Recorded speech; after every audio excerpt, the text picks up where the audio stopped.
The tone of this scene is used as a negative to wash the entire scene in a warm natural light that conveys an abundance of heat and desolate landscape, as it is obviously a desert. The lack of conflicting colors, other than the warm light here and the darker brown back here, also portrays a land of monotony, barring a single wagon for many, many miles around. The photo has a soft light that is in overabundance, as there's not much shade other than the small brush and the wagon itself. It is greatly illustrated by using the size of this wagon here and the brush around it amongst the monstrous mountains of sand behind it. The photograph is sharpest on the carriage, right around here and here, as that is where most of the detail lies, as there's not much change in the dune and the sand closest to the actual photographer.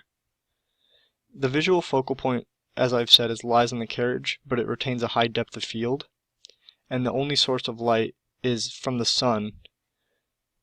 as there's not much need for anything else. The direction of light is from above, as it is the sun itself, and it promotes any small indifferences in the scene, such as the carriage and the small sand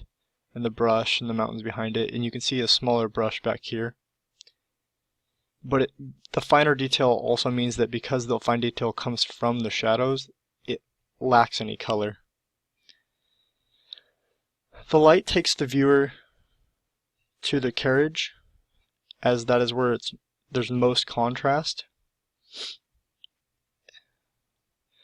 at that spot, but it also allows the viewer to notice the smaller details, including the photographer's footprints and the small differences in the sand to the left where the wind is blown, as well as the small brush closest to the carriage and the small brush in the background, as well as it allows for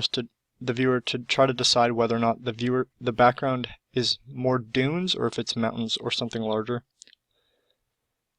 But mostly it allows for the light allows for you to look at the direction around the actual carriage.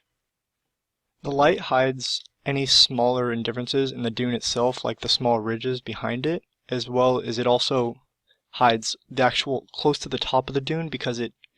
the softness of the sand amongst the softness of the actual sky, there's small differences between the top of the sand and the sky itself, so it's kind of hard to figure out where it ends and where the sky begins.